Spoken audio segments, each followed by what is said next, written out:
कभी ऐसा महसूस हुआ है कि घर छोटा पड़ रहा है, भले ही कागज पर उसका एरिया काफी बड़ा हो? अगर हाँ, तो आप अकेले नहीं हैं। आज हम यही समझने वाले हैं मशहूर आर्किटेक्ट संजय पुरी के नजरिए से कि ऐसा क्यों होता है और सबसे जरूरी बात, इसे ठीक कैसे किया जा सकता है। ये एक ऐसा सवाल है जो हम सबको कभी ना कभी परेशान करता है। सोचिए 1000 स्क्वायर फीट का घर एक जगह पर कितना खुला खुला और बड़ा लगता है, और वही साइज का घर दूसरी जगह पर एकदम घुटन भरा। आखिर ये चक्कर क्या है? जवाब सिर्फ स्क्वायर फीट में नहीं है, बल्कि डिजाइन, फर्नीचर और हमारी अपनी आदतों में छिपा हुआ है। तो चलिए सबसे पहले पता लगाते हैं उन आम गलतियों के बारे में जो अनजाने में ही हमारे घरों को, हमारे कमरों को छोटा और भरा भरा दिखाती हैं। ये वो वजह हैं जो हमारे स्पेस को खा जाती हैं। देखिए, हमारे घरों में अक्सर स्टोरेज वाले भारी भरकम बेड और सोफे होते हैं। हमें लगता है कि इससे जगह बच रही है, पर असल में ये कमरे को और भी दबा हुआ दिखाते हैं। इसका एक स्मार्ट विकल्प है ऐसा फर्नीचर जो पैरों पर खड़ा हो, जिसके नीचे से फर्श साफ दिखे। इससे ना एक खुलापन महसूस होता है। ठीक वैसे ही घर में अलग अलग कमरों में अलग अलग फर्श और दीवारों पर ढेर सारे रंग जगह को छोटे छोटे टुकड़ों में बांट देते हैं, जबकि एक ही रंग और एक जैसी फ्लोरिंग पूरे घर को बड़ा और एकसार दिखाती है। तो सबसे बड़ा सबक क्या है? एक ही जगह में बहुत ज्यादा चीजें और बहुत सारे अलग अलग मटेरियल ठोस देना। सच मानिए, यही वो सबसे बड़ी गलती है जो किसी भी स्पेस को खत्म कर देती है। क्लटर सिर्फ सामान का नहीं होता, डिजाइन का भी होता है। तो फिर सॉल्यूशन क्या है? अच्छी खबर यह है कि घर को बड़ा दिखाने के लिए कोई तोड़फोड़ करने की जरूरत नहीं है। कुछ बहुत ही सिंपल, बहुत ही असरदार हैक्स हैं जो कोई भी आसानी से अपना सकता है।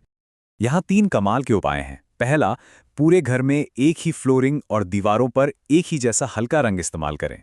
इससे स्पेस में एक फ्लो आता है और वो बड़ा लगता है। दूसरा, भारी भरकम फर्नीचर को हटाकर हल्के पैरों वाले फर्नीचर को चुनें। और तीसरा, कमरे में सिर्फ एक तेज लाइट लगाने के बजाय कोनों में अलग अलग लैंप से सॉफ्ट लाइटिंग करें। इससे कमरे में एक गहराई, एक डेप्थ सी महसूस होती है। और ये सारे हैक्स संजय पुरी की एक ही सिंपल सी फिलॉसफी पर टिके हैं। हमेशा इसे सरल रखें। असल में सादगी ही सबसे बड़ा और सबसे अच्छा डिजाइन स्टेटमेंट है। लेकिन डिजाइन का मतलब सिर्फ ये नहीं होता कि घर कैसा दिखता है। एक खराब डिजाइन हमारी जेब पर हर महीने सीधा असर डाल सकता है। कैसे? चलिए इसे समझते हैं। ये नंबर देखिए जरा, 30%। एक खराब डिजाइन वाला घर एक अच्छे डिजाइन वाले घर के मुकाबले हर महीने 30% तक ज्यादा बिजली खर्च कर सकता है। ये सिर्फ पैसे की बर्बादी नहीं, बल्कि पर्यावरण पर भी एक बहुत बड़ा बोझ है। इसका एक सीधा साधा उदाहरण है घर की दिशा।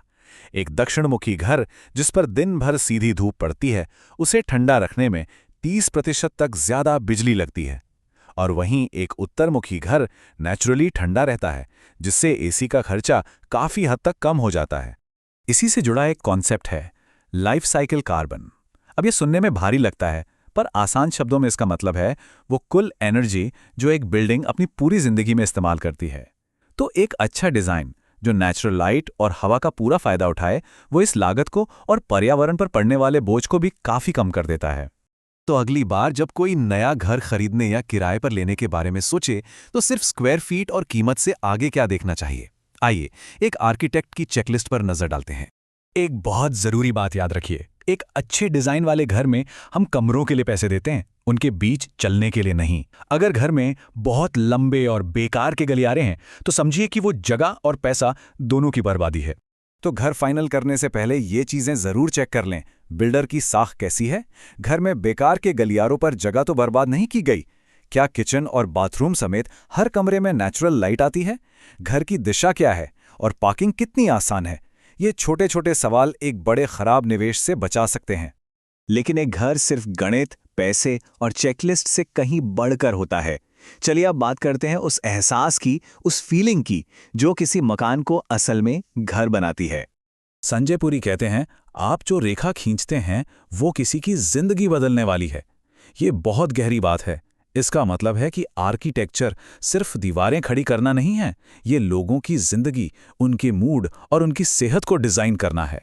तो आखिर में सवाल यही है, स्क्वायर फीट और पैसों की बचत से भी आगे बढ़कर वो कौन सी चीज है जो एक मकान को सच में घर बनाती है? शायद इसका जवाब हम सबके लिए अलग अलग है।